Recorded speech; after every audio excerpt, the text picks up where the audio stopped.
plus encore kadi gorko mo fo faala parce que debbo kala no faala siga Hamza tawata a wonda e makko uttinanama ando inede courage lan ko ya décourage ay daka dewga mana décourage de la jobbede arrête be kan mi do humpa hon dum woni e nder dewga ko weli e ko foti dara na décourage gol ida andi lagine fo ko an dum min mari dara bantan ko na décourage gol manani gayma ono lay nay hande kami wondo ni kali wandi do ni kala no buruma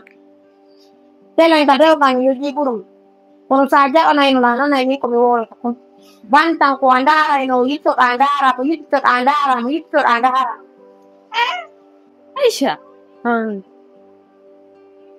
hay joni hara ko mi dare ko yonani andara no to hapu mo yite min mi dari mo mi testi mo moye jan fo mi dari te vraiment Hamza ko gorko moƴƴuɗo ko sike debbo kala no yiɗani hoore ko moƴƴi ko ɗum simi yiɗani hoore a Hamza miɗo andi ni ka wonɗa ɗo yiyata annata kono ko momma ko wowlen sa nanani ñande ko wullugol ngol lalata walanɗo mi jeyna ɗum chéri mi darino awa mi fanki on wawi ko wajago man piyatama mi yenna tan kono wiɗa ngal nganɗo de no ngala abbi taw ngal ɗon laɓago an goyɗa fini alno laɓa ko ngal poyentira on ni quoi ane 44 ok addu walde nde ɗo gato ɓen no welima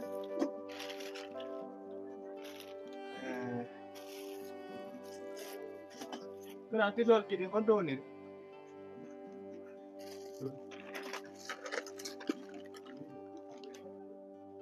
Hamza way ɗariɗe paɗe ɗo ka ɗeɗo kadi welalima akotaw ɗariɗo wow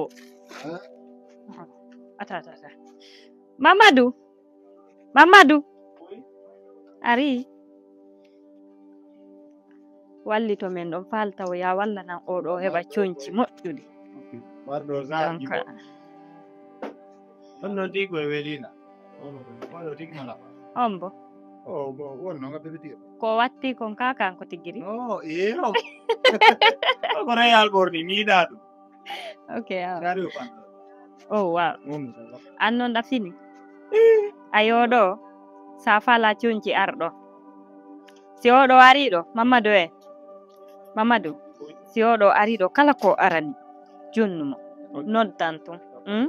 oɗo yeyeɗo coñci lix et puis kal sa watti ka yetta ko nokku ko ɗum weliri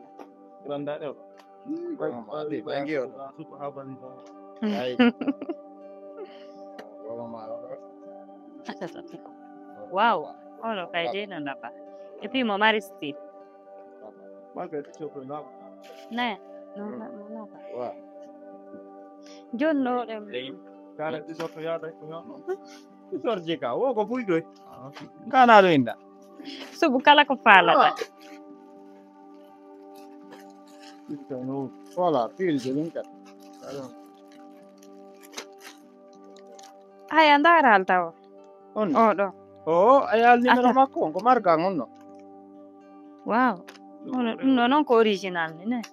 anda min ko plat mi yiɗi wattu ko ngapore ɗon seno ande min ni no mo yo aru kono inni ko be men arda mi halnima saari ɗo ko falɗa woƴƴitto a yewriɗa haya gaynal subde ga ok an mbali ɗum ɗo so andi probléme mi yiɗo wala faala ok joni noon sagan an kono watta sub paɗɗen kala ko falɗa wallinaɗa an kono mi faala sa ardi ka paɗe suɓu kala ko faalaɗa wow kono wiɗa an noon ɗa fini aco kan tu ngallo woƴi ɗon ngo 270 somi abode ha gayne lakkade ndewa kadi 270 min hi joni suu yalla ƴet a wilan suɓu kala komi faala kala ko falɗa suɓu ngari hande mi heɓa alko waɗnimi ha hande billahi ɗanni kono par ce que oɗo mi andi na siwɗo walla mi heɓa jullere 16 mi jooɗo ɗo o suɓa ɗo o fawanalan ɗo ha wow Yetto Koto ngoɗo koto. adduno. Larka. Koto. Ngacirtani. Sobo mene ma ya lar jonci. Dari oɗo. Ne.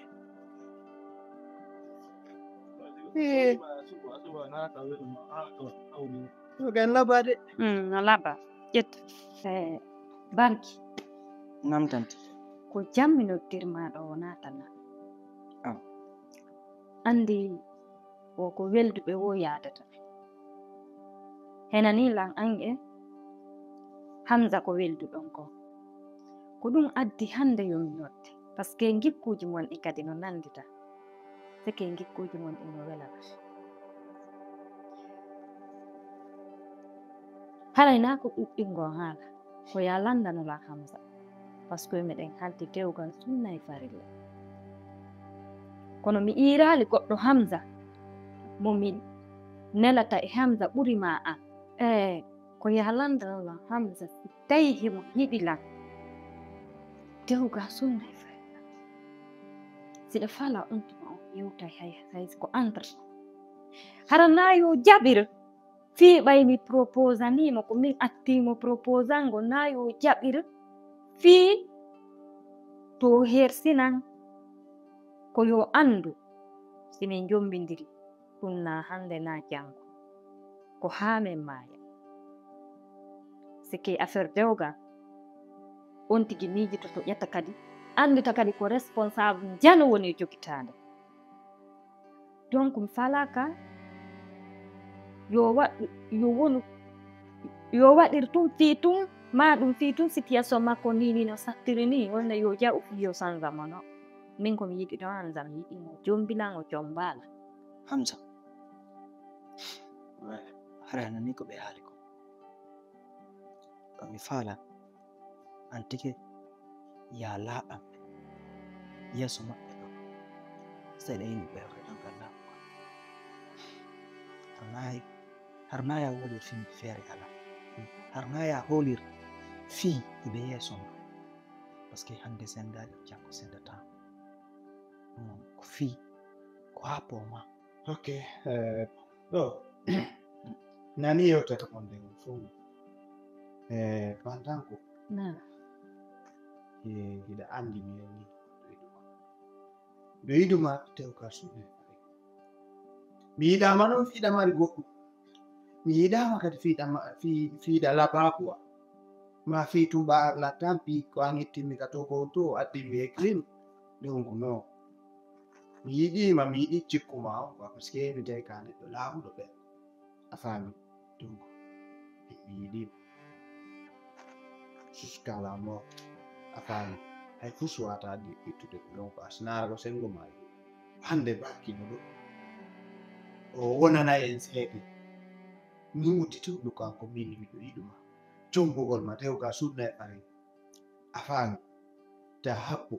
firtinimi ɗum non quoi faami bari nani quand même a waɗi komi habbino a waɗa hande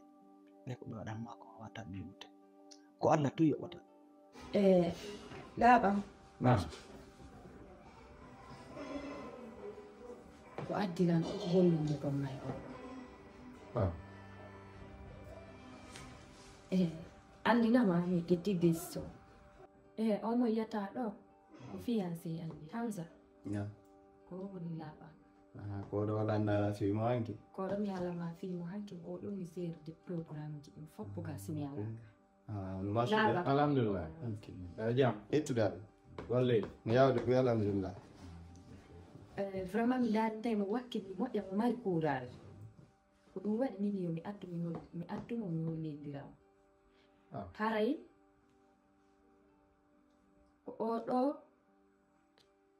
mi faala wadde directeur général o entreprise nani ko yebɗa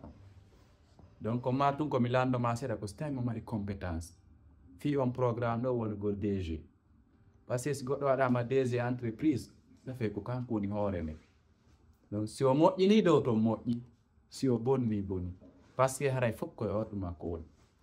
haray mi wonamo ne ko wonɗamo nomude kon directeur général ko so tawi ɓiɗɗo tan ƴini